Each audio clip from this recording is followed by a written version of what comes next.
Thanks for coming, and coming early, and coming from halfway around the world. It's a pretty good trip. All right, so just before I start, so I have a little background particularly on the two of you.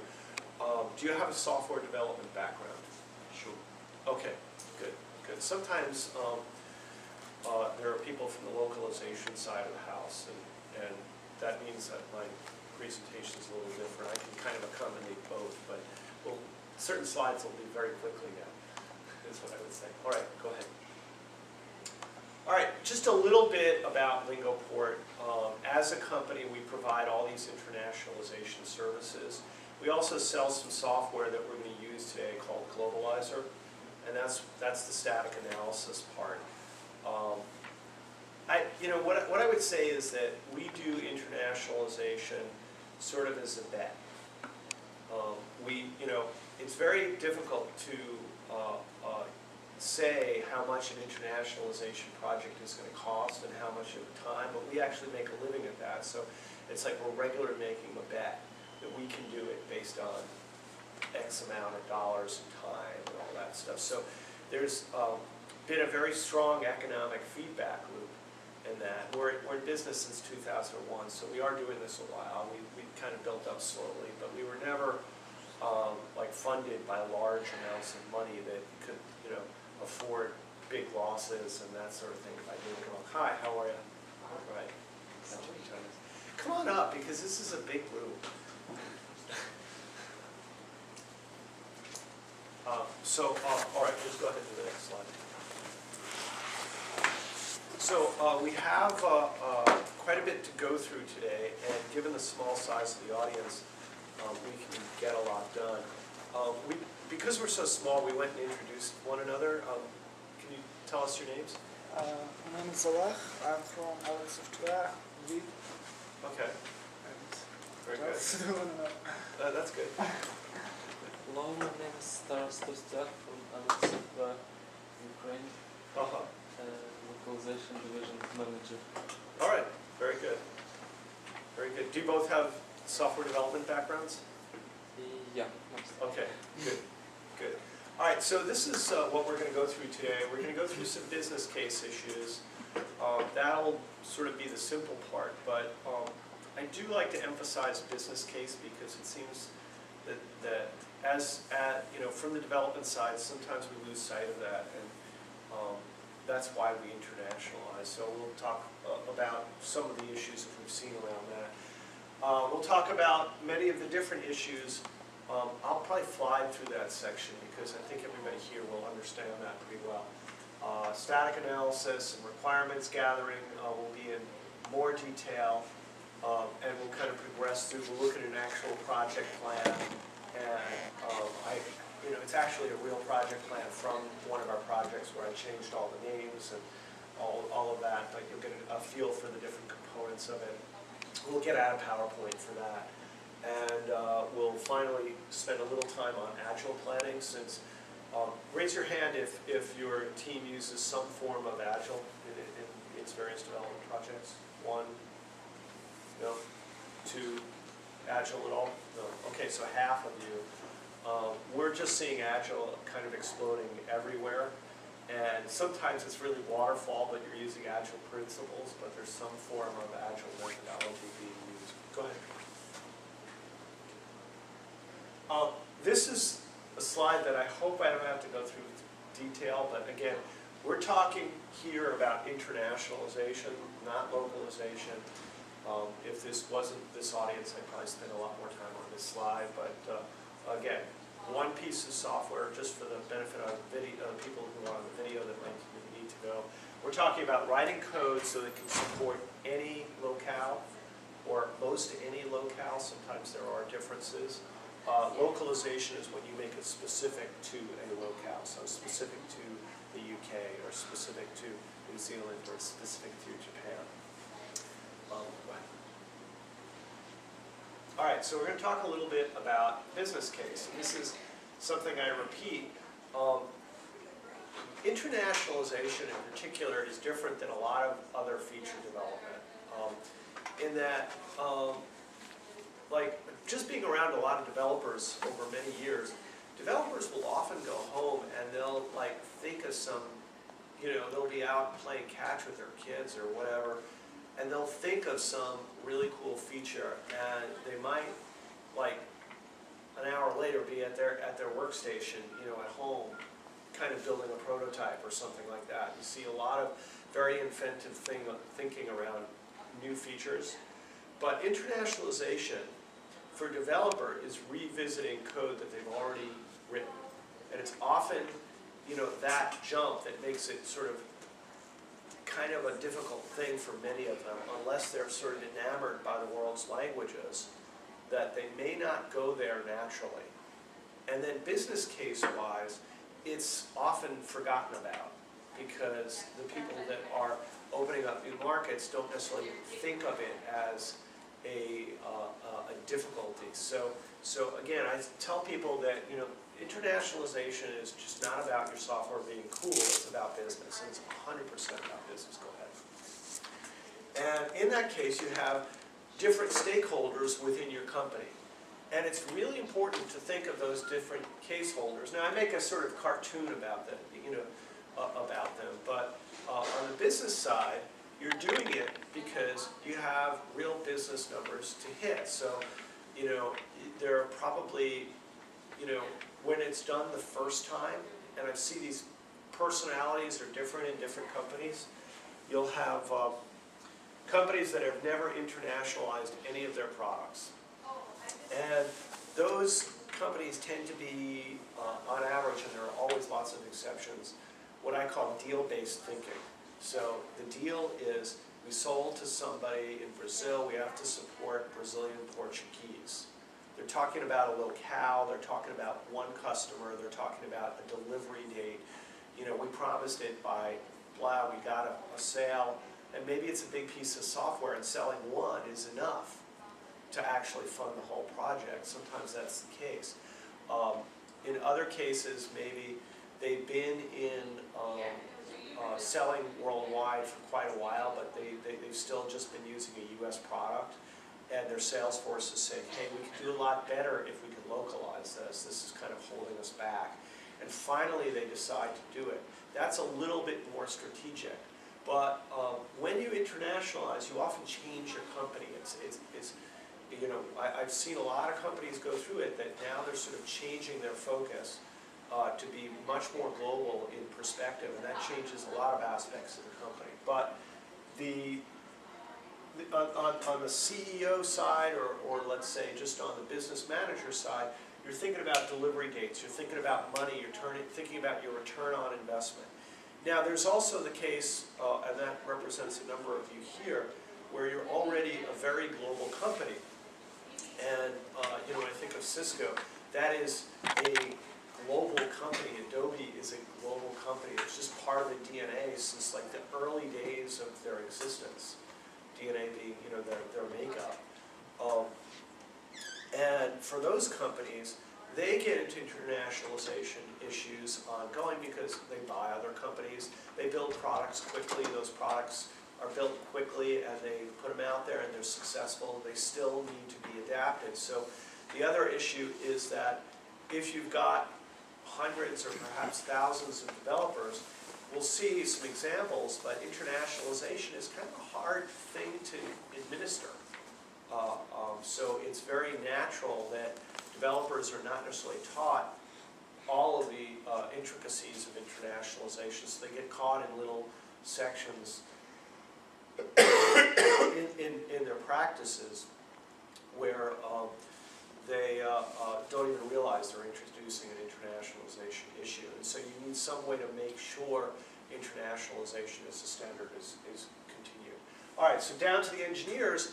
On the engineering side, it's like a whole different set of concerns. It's, hey, I got to muck about with my code. I really don't want to break it. I spent years and years building this code base. I don't want anybody to come in and tell me something that's now going to slow down performance. It's going to complicate my testing. It's going to change my life, and now I have all these other deliverables that I have to do that I'm going to juggle. You can see how there's sort of like a difference in how the two think about what they have to do. This one is going to have to be very, this one makes the product work. So despite whatever the boss says, it's going to be ready for, 3 countries in June. This person says, well, wait, I maybe have an idea of what's involved here, and, the decision criteria is different. Go ahead. All right. So, again, we've got global initiatives, we've got competitive pressure, we've got lost time to market. These are all what I call top-line revenue issues, okay? Then we have bottom-line issues. Now, the difference is top line is this is money you're going to make. Bottom line is money it's going to cost to do it. One of the things that I like about what we do is we're connected to both sides. I have worked with many people that sell, for instance, even internationalizing applications that optimize a database configuration. And I look at that as that business addresses the bottom line. Like, how do I save on DBAs? How do I save on costs? What we do as an industry is both top and bottom. You need to minimize costs because you're going to do this over and over again. And you're going to bring in more money. Go ahead. So again, a trap that I often see on our services side of business is that people will ask us, well, I want a complete assessment and report of everything that I'm going to be faced with when I internationalize. And they want, they want the report that goes, sort of makes a thud when it hits the desk and, takes into account all parts of their application. And while that can be valuable, I often try to steer them the other way. I'll say, well, why do you really want that when what you need to do is figure out how much time it's going to cost, how many people it's going to cost, and what kind of resources you're going to need. You can't take that report and put a dollar value on it for actual business planning. So I think that it's important to get to a number quickly, to get to a time set quickly, because that's how you're going to figure out your ROI. ROI is short for return on investment. So the development, this is a financial decision, then it's no different than any other financial decision. How much is it going to cost and what am I going to get out of it? So there's a number of ways to think of this, and for a lot of people in the development side, this is kind of helpful to take them through the exercise of how are you going to get this project approved, because even if it blatantly makes sense to the sales department to do it, you're still going to have to explain to the CFO or someone in that position. Now again, if you work at a company, even like Cisco, for instance, I'm going to pick on Cisco because we're doing a lot of work for Cisco right now. There's a particularly very well-talented manager. He's one of the best I've ever worked with, and he runs a project we're doing for an internationalization we're supporting at Cisco. And he always phrases whatever his requests are in terms of the return on investment. So he puts, if we spend this money, this is what we get. If we don't spend this money, this is what we don't get. And so this is the cost of not doing it. It's brilliant, and he always gets stuff approved. But he looks at it as, there's a strategic section, which is over how many years are we going to get revenue, what the costs are around that, what's the effect on our growth, what's the risk, what happens if we don't do it. And again, remember I said the deal-based people tend to be just, what am I going to get, how much is it going to cost, that's my profit. And yeah, I'll get gravy, I'll get this over the next few years, but I need to make this make sense right away. And so it's just different. But you need to put it in the language that your organization is going to understand. And then there's a cost of time to market. Everybody talks about, being on time and all that, and that's real.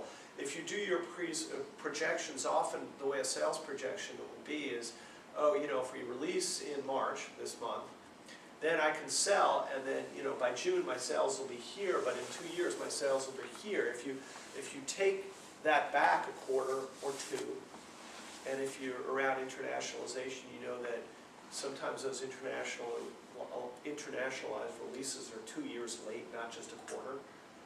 If you move that back, that really affects the curve of how it goes up. So there's a real cost of that time to market.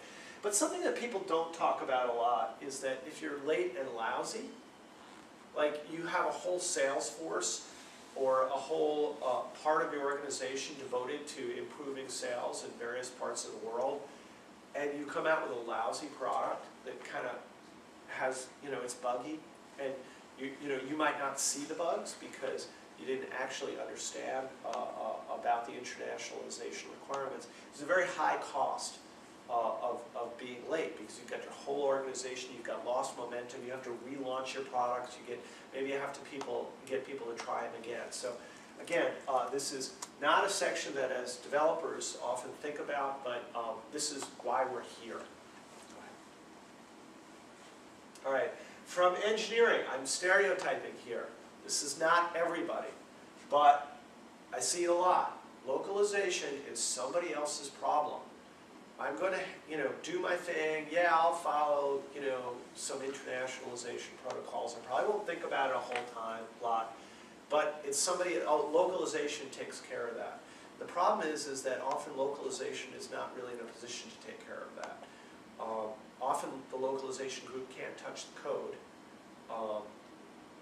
First of all, and if they can, it's always harder to work on somebody else's code than your own. It's why we do unit testing. It's why we, at Agile as popular as we have all these fixed iterations that increase the amount of actual testing loops on things. It's just faster to find it earlier in the cycle. But for those of us in the room, this creates an opportunity to educate and shepherd teams through. So that's what we do. We will talk with development teams and, they'll say, oh yeah, it's internationalized. And it's really a good question because we have seen people swear that their product is internationalized, and it wasn't even close. What had happened is they had externalized a few strings and a few parts of the application, not even completely, but they hadn't really built a locale framework, something that really supported locale. And we'll talk about that in more detail later today, about locale requirements and the like, and supporting them in a number of ways. They're constantly churning out new software, and the deadline is what they're measured on. And they may not be measured on internationalization. And when you're not measured on something, it tends to be put on the back burner as a concern, and so it tends to get less attention. There is a management value in actually being able to confirm global readiness, but for a lot of organizations, there's really no way to do that. Until after you localize, which is, opposite of every release principle that you learn in software development management, is that you fix bugs early, not late. Go ahead. So, some examples. You take 1 million lines of code. It's probably a good bet. It hasn't been internationalized. There'll be 20,000 embedded strings. And there's, an example. But that's a lot of strings. It's a lot of time to deal with, right? Go ahead. Oh, this is one of those build slides. Go ahead. You have, whoops, that's all right. I'm thinking I don't have to explain this too much to this group, but you have issues like character sets, and people say, oh yeah, well, I think we're Unicode compliant. It's a very normal thing. Well, the reason is maybe they think they set their database up to be supporting Unicode, and then they don't really, when you start asking deeper questions like, well, how did you do that? You find out that no, it's actually still iso-lat. Nobody actually, they planned on changing that flag, but they hadn't. And so I've learned the hard way that I always take it on surface value when I'm first talking to a development group, and they say, oh yeah, our database already supports Unicode. Often I find that, I think that what happens is they talk about doing that, talked about doing that 2 years ago when they were first building it, but they didn't actually do it. And so they still think that or something. It's a really funny thing. but I would say of the teams that tell me their database supports Unicode, about 50% of them are correct. That's a terrible number to me. That means that people really don't know. Go ahead. Another good statement to make is that if they are using any encoding other than Unicode, they're doing the wrong thing. That is Today. true. I mean, That is true. when you want to deal with today's operating systems and environments, if it's anything other than Unicode, you're wasting your time. Right, right. Now, so what Ken's saying, just for the video in case it didn't come out, is if you're not using Unicode, you're wasting time. And I would agree. And then there's this business case, whereas there's a large application, they built it, and they're supporting ISO Latin 1 kind of by default. They haven't internationalized before, and they now have a business case to sell in Germany. And they know that if they switch their database to N types, or they're going to support Unicode, that there's going to be hits to other places in the application that are going to be affected by that. And so if they have a really tight deadline, sometimes they don't go there. So for instance, we did a project for a well-known financial institution last year that we'd been planning on, kind of talking with them for the better part of a year. And we had something like a 6-month development plan in place. And they had some classic VB in their application that they were converting to VB.net. We were going to do some of that with them. But then I got a phone call that says, that 6 months we had to do this this effort, I was just informed we have 3 months now to get it done. Can we do it? And the answer was yes. It wasn't a humongous application. That's usually way too short to actually release anything. But one of the things that we had to forego was the risk of switching to Unicode, and that had to be now a phase 2, for instance. So you will see short-term business case issues that say don't, but yeah, if you're building anything new and you're not using Unicode, it's kind of a shame. The second thing is, if you have older technology components in your application, sometimes that switch to Unicode is more painful than, let's say, if you built in Java or C#. Those languages really are built to work with Unicode, whereas there's generally going to be more effort involved. Let's say if there's a classic VB, and there's still a lot of that out there, or C or C++ that was never built to be dealing with multi-byte data. So go ahead. All right. So these are, people like to see pictures. These are just some encoding issues where, perhaps the page itself did not support Unicode. And so when we pushed a Unicode character through it, it becomes gobbledygook. And for people, like, one of the ways that I tell people to understand seeing this, first of all, I have bookmarked this one page on MarketWatch. MarketWatch.com, big financial site, and the whole page is Mojibaki. Mojibaki is the term for the ghost characters, or this kind of gobbledygook that you see. And so the whole page looks like this. Actually, it's like the I and the O and the whole thing. That this really can happen, and somewhere along time, there's an encoding bottleneck. So the other thing I tell people is, almost everybody gets some spam on their phone, and their phone maybe doesn't support a Japanese character set, or maybe I get this spam regularly that I can't get rid of on my phone for Hebrew, and because I don't have the language packs on my phone, it just comes up as terrible. So people can relate to that. And then, for the developers, we have another example, and this is probably really hard to see in the audience at this resolution, but can you see the individual lines? Okay, who can spot the internationalization errors in the different lines? Go ahead and start clicking through. Okay. Is that an issue? Oops. Being too fast here. Look. Is that an issue? It is Yeah, right, it is an issue. Go ahead. Next. bad at it. Yeah. We have a compare to here. So the point of this, and this is the one, this is usually the one that people catch when they can see it all because they see the month, day, year format. The point is of all this. Hi. The point of all this is that you can have internationalization issues that aren't necessarily obvious to people. Go ahead. And, you know, we have their correction, but the point is it's easy to get into some level of internationalization issues.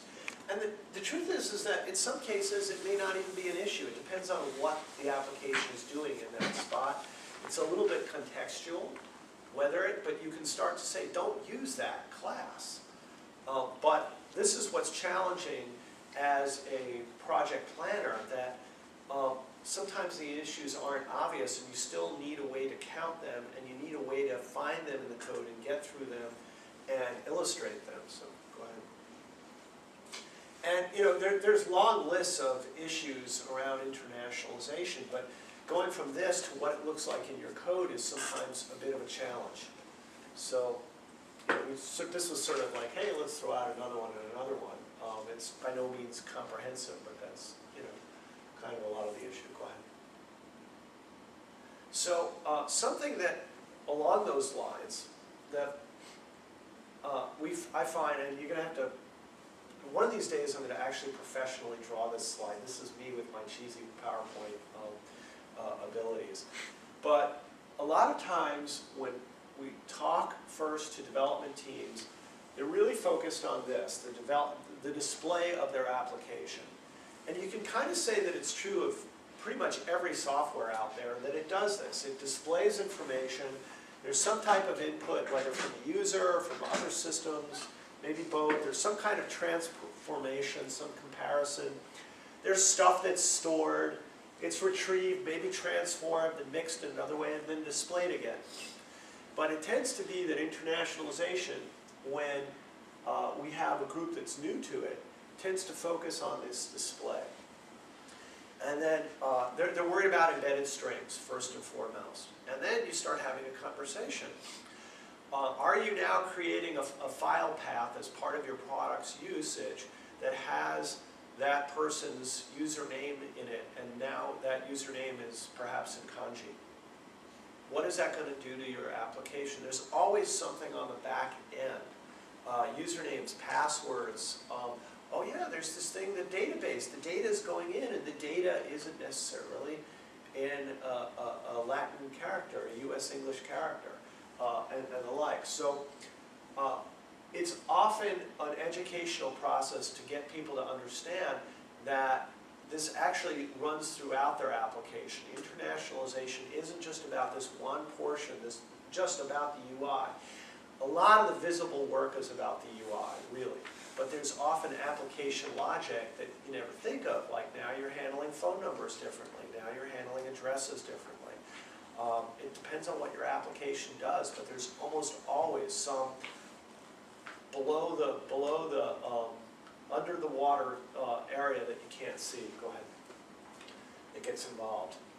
So you get a new internationalization project, and you think, well, what am I going to do? You got a large amount of code. You know, it's funny. We have a new customer, and excuse me. The first part of their project, we get into this whole conversation. It turns out it's 16,000 lines of code. That's very tiny for us. The second part of their code is like 2 million lines, but the first part, the phase one, is 16,000. It's almost like, go get the demo copy of Globalyzer, don't pay me a cent, run the demo copy on it a few times, and you're fine. But what we're really talking about is large projects that you know, really involve a lot to the code base. Maybe there's man years, lots of man decades, or women decades involved in building it. When you change for internationalization, when you realize all that's involved, that it's not just display, there's big change in requirements and architecture. Your development practices are going to have to be different because chances are you're internationalizing, your developers are not sitting on their hands as far as new features, so there's going to be a lot of concurrent activity, and there's a lot of change in your testing requirements. Go ahead. So again, going back to our business case, you still have to get to a number. You've got to go through hundreds of thousands or millions of lines of code. How are you going to manage how people work on stuff?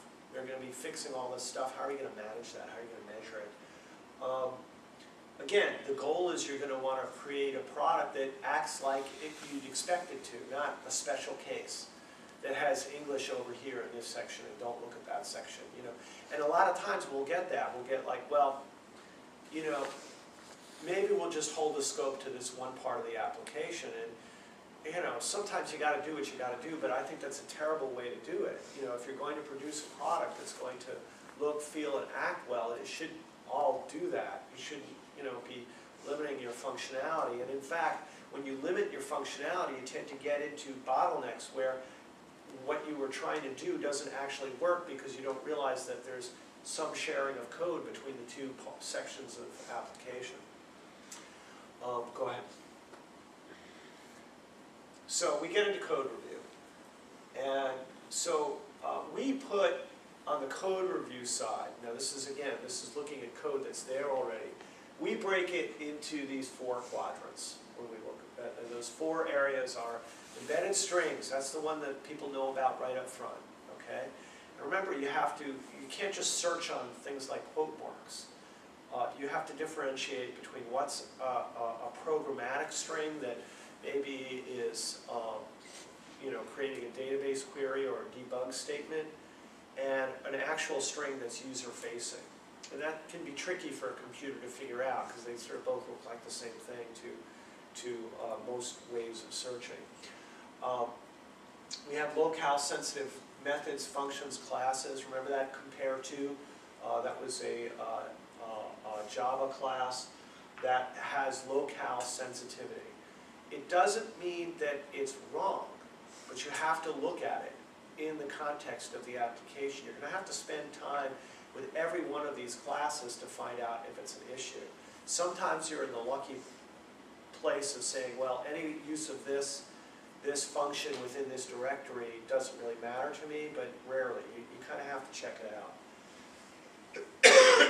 Image references is a lot like embedded strings. You want to look at your images, make sure there's not any localizable content. Ideally, you want them separated into resources so you can make that decision for each market. And then we have unsafe programming constructs. We also talk of that as programming patterns.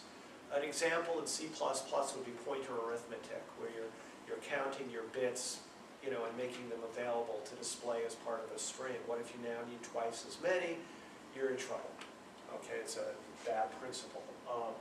Another programming construct is maybe you've written some sorting routine that now sorts based on alphabetical order that goes A to Z or A to Z,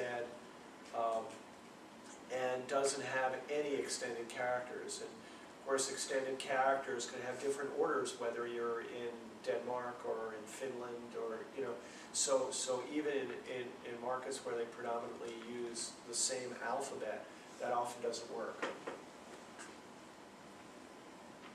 So we get into how you identify those issues, and the traditional way is with a lot of brute force. You maybe write a grep, which for non-programmers is just a search routine. That grep tends to, you maybe wrote a regular expression,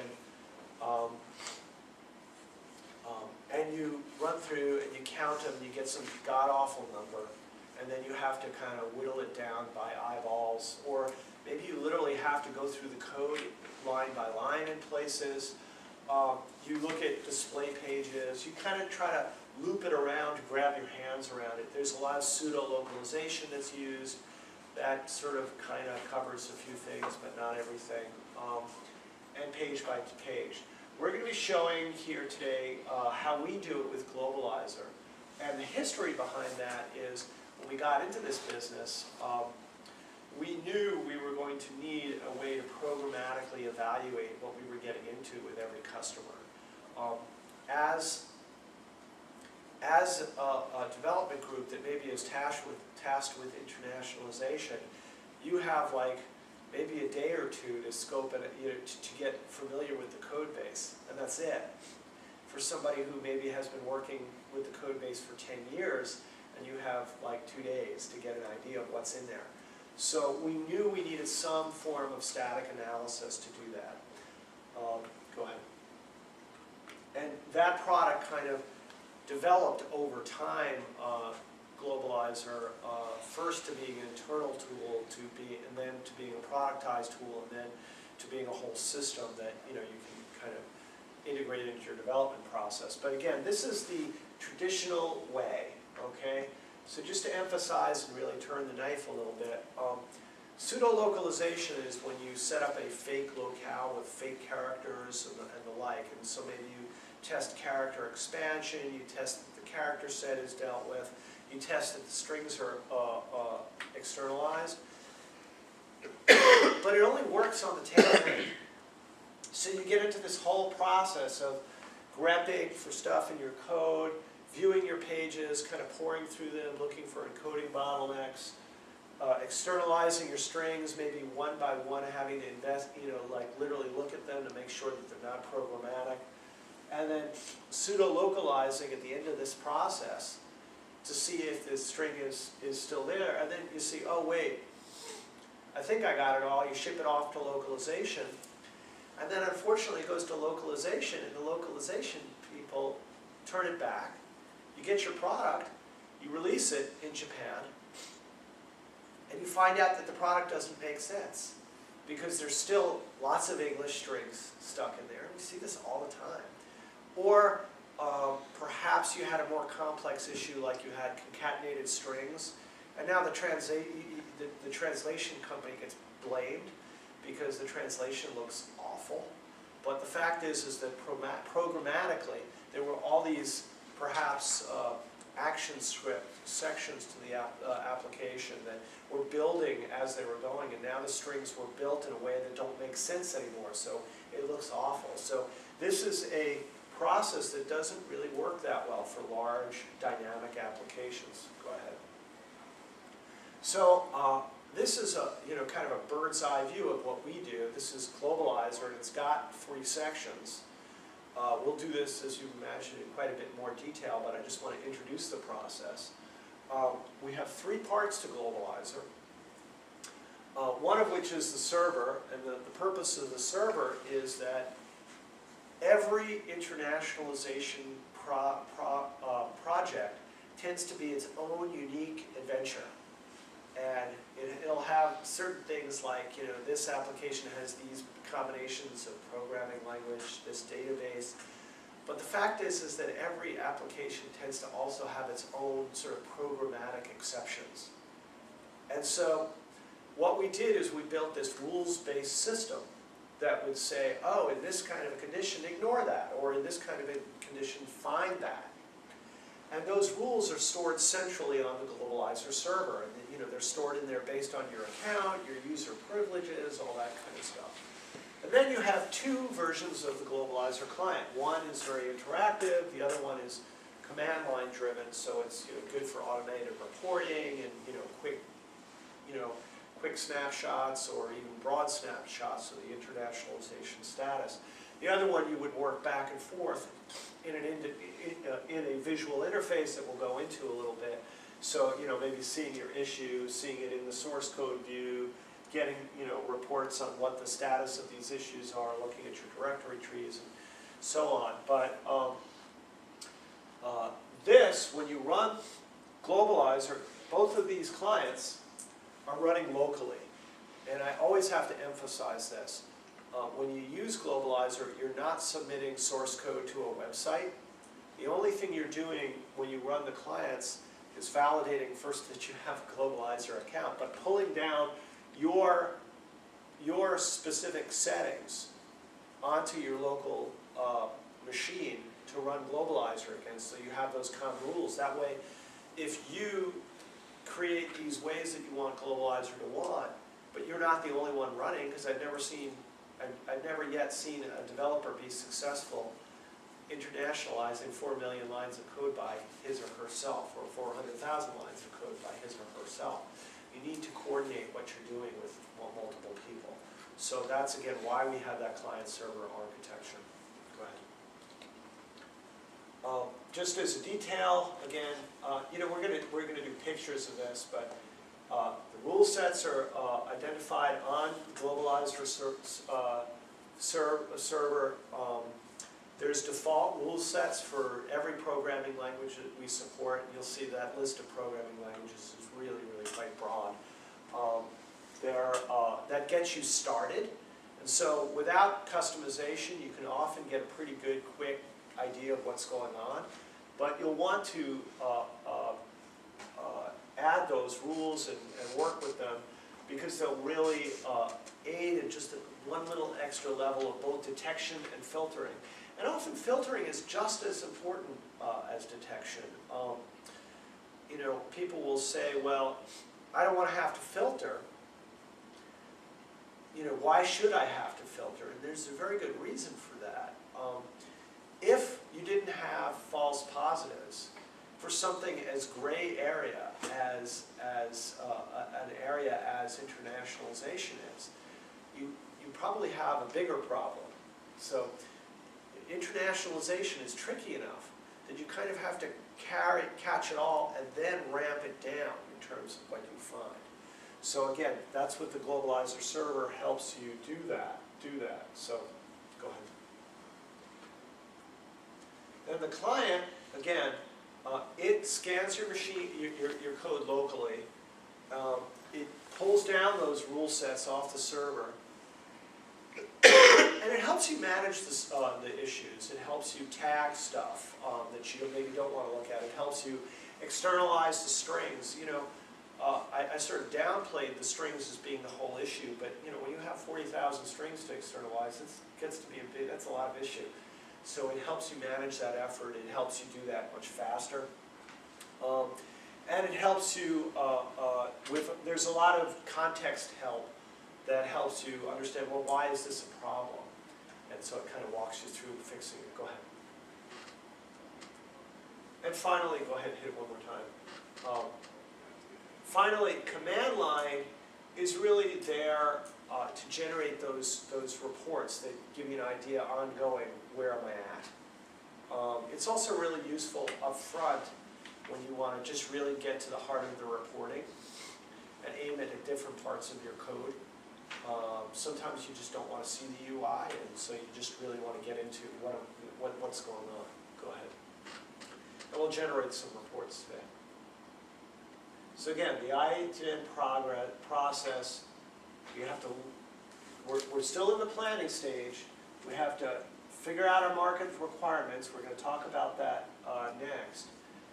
We have to look at the architectural requirements. We have to review the code. Then, only then, can we really create a project plan. Go ahead. Here we go. Now there's a difference here. When I talked about Globalizer, we're actually talking about stuff that's already in the code that needs to be changed. Okay? What we haven't yet addressed is what's not in the code that needs to be put in the code. And tools are really not good at that. So by that I mean, okay, do you have a locale framework? What needs to be done to your programmatic logic that's not done now that needs to be added to support what you're needing to do? And so that's a conversation.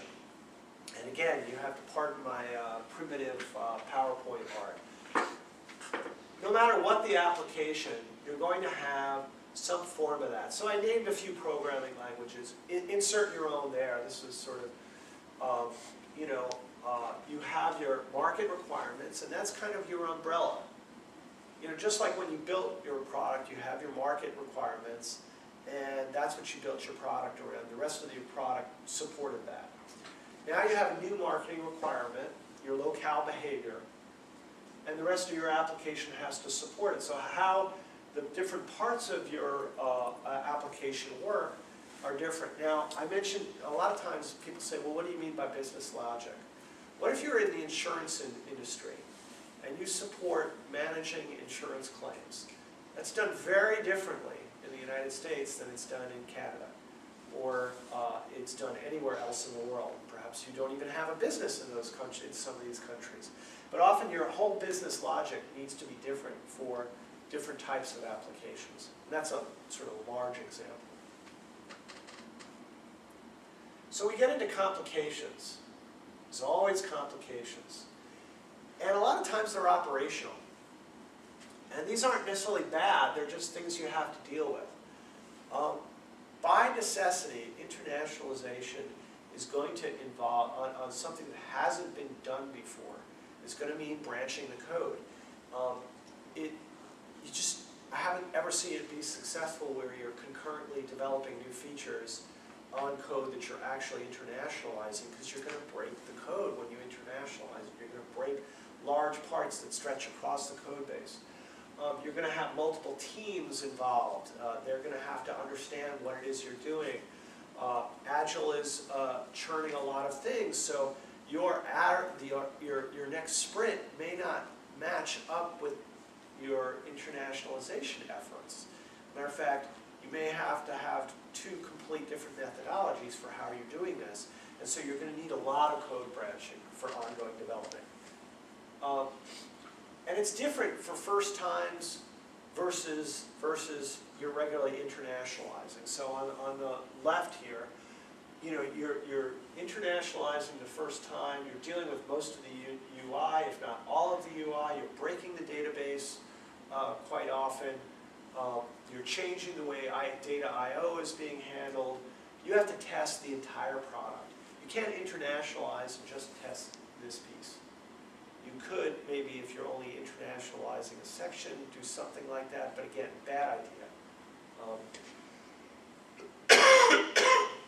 With ongoing development, you already internationalized, but development never stops. This is something, a conversation I have with my father all the time. Well, are you done with that release? You're done. You're done. Your product's ready. You're done. It's never done. You're constantly churning out new code, which means you're always having a new opportunity to introduce internationalization and then later on localization issues. So the good news is that you're focused on a subset. So you can really bring a lot of power to bear, and it's, this one is a huge exercise. This one's a little exercise, but this one, you need to be effective in an ongoing manner. If you're still constantly finding this stuff during localization, it's very inefficient. Again, when you find things during localization, the localizer sees it, so the localization vendor reports it to you, their product manager gets involved, now your product manager gets involved, your localization manager gets involved, then a localization engineer has to verify it, then a tester has to verify it, then a developer has to fix it, then it has to be tested again, and so on down the loop. So, that quick little one string becomes, magnified into several hours worth of work when you add it all up. And hopefully you can pull that effort, but still it's a lot of looking at it and testing it back and up and down through the loop, and that makes stuff really late. We talked about how that costs a lot to be late. So some factors to plan on. Different programming languages have different issues. Some are easier to internationalize than the other. You can't just say, like, people, particularly from the localization management side, not on the client side, on the vendor side, say, well, aren't you sort of out of a business because new programming languages are really having good internationalization support? And I'm like, no, that actually helps our business, because the good news is that so many programming languages have such good frameworks that your project actually can have a foreseeable end when you have to internationalize. There's less of an endless pit of work. But they don't internationalize themselves, and different programming languages have better frameworks than others. Every application is going to have different tiers, different third-party products that they work with. Databases are going to be different. The locale requirements may be more of an issue for some products than others. And the size of the application really counts. You know, one of the first things I ask people is, well, how large is your application? And often the answer is, I have no idea. So who counts code in lines of code anymore? And, you know, sometimes people say you shouldn't use lines of code, you should use, you know, function points or something like that. But literally, you can expect that if you have 500,000 lines, it's going to take longer to internationalize that than 50,000 lines. Interestingly enough, with Globalizer, scanning the code isn't really that big a difference between 50,000 lines and 500,000. It starts to be more of an issue when you're in the 5 million line area, not because of time to scan, but just in terms of how you have to segment your scans and how you have to tweak that. But the larger the application, the more work you're going to have. It's just there's no getting around that. There are some individual issues. Concatenated strings take longer to fix than straight out strings that aren't concatenated. Everybody understand what a concatenated string is? Very good. Everybody's nodding their head? Okay. And database refactoring, you know, this is not what I'd call a risky effort, but it's a time-consuming effort. You really have to test it all.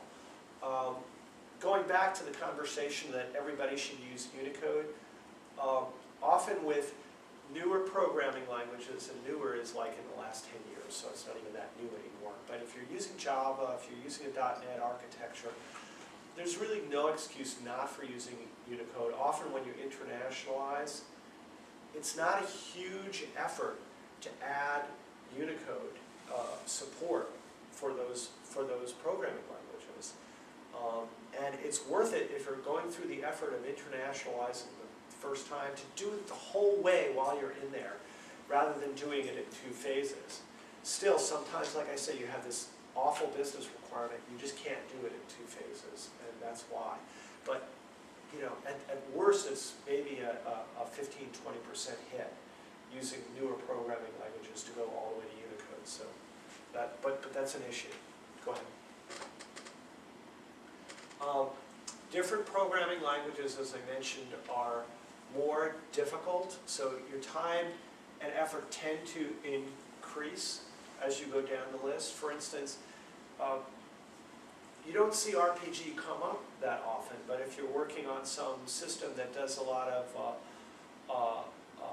fulfillment, for instance, we were working on a system that is used for building large e-commerce websites that are also connected all the way down to the warehouse of inventory and shipping and all that. So you order this, you know, football, and the football order gets put in and it goes all the way to this RPG system that manages inventory. Now RPG has Unicode support, but it's just a lot more work to get that stuff done. C, C++ have excellent Unicode support, but there are literally hundreds of locale-sensitive methods, or classes rather, functions in C++ that you have to be aware of and you have to examine, versus, you know, a few dozen in the Java and .NET world. You know, on that previous slide, the other thing is the scripting languages like JavaScript also tend to build strings in a very staccato type manner, so there's a lot of concatenation. It's very interactive, and it's hard to test all of the permutations there as well. And so those tend to be a little bit more complex in terms of how you internationalize. You can't just externalize strings, you have to think about how they will be displayed. Other issues, stability of the build. It's becoming, fortunately, less of an issue as programming languages have matured, but I can tell you many products that we've worked on where the build was very, very fragile.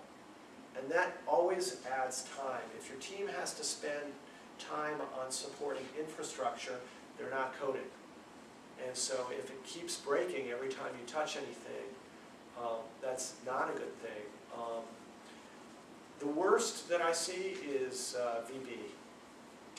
If we have somebody who still has a classic VB application, I know that we need to factor in build issues that nobody thinks is an issue, because internally they all build on the same machine and they've always built on the same machine. You need to recreate that, maybe you branched off and you're building on a new machine. You're just duplicating that environment, it just stinks. And it's not every project, but that's where I've seen the most problem. I have to say, for a few years now, that has been less of an issue. So I think people are just getting really better about their integration. There's more continuous integration. It's going on better now. But man, I have seen stability in the build inflate budgets 40% because it was just so hard for developers to get anything done. The quality of the code, we had worked on a product for, it was a CAT scan system. And that CAT scan system had code that was like an archaeological dig. It was really cool. So you had C, lots of plain old C. There was even a little Fortran in there. There was TK Tickle. And then we worked our way all the way up to a bunch of .NET, and there was even some Java there. So that was code that had been in existence. There were parts of that that were probably in existence since 1990 or maybe before. A lot has changed in the software. So that's a really old application, so it's its own case. But each one of those programming languages is going to have its own issues that you're going to have to deal with, and you may have to have different ways throughout the stack of your source of handling your internationalization requirements. You've got to focus on the focus of the developers. The developers are in the, oh, that's the localization problem. Well, that's now going to be a release problem. If they are not being pushed to learn what they have to do, somebody's going to have to do the work because they're going to get in trouble again. We have, no kidding, had clients who have come to us, we internationalized their application.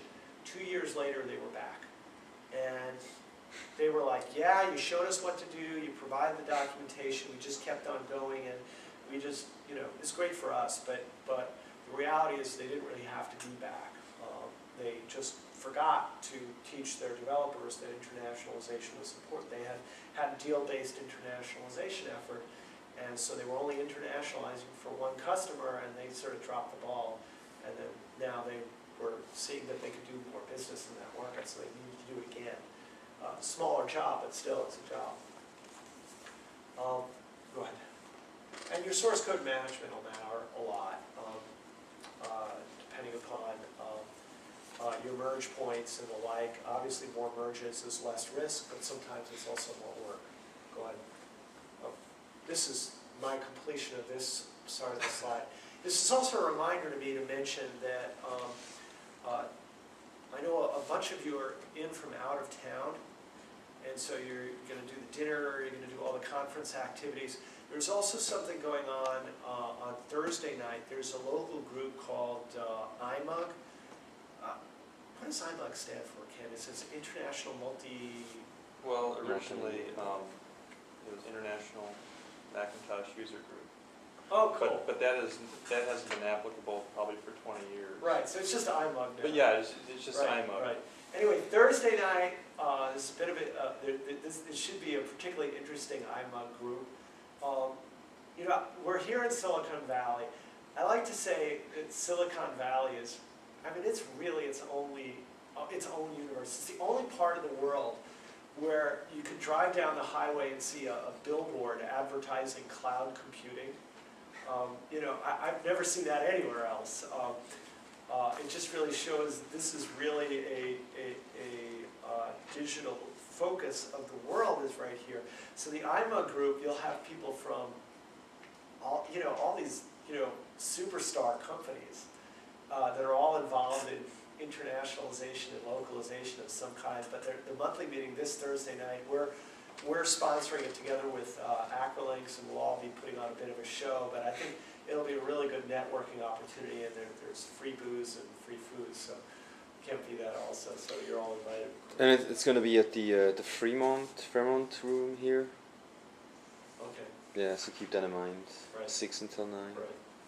Okay, so the next step, I wanted to end this. I'm going to let you take over here, Olivier, and talk a bit about requirements planning. Yeah, do in you more guys want to detail? take a break first? Oh, that's a great idea. Or All right. how about in 5 minutes? Does that sound good? Okay, so it's 10 o'clock now. Everybody be back at 7 minutes after, or 10 minutes after, okay?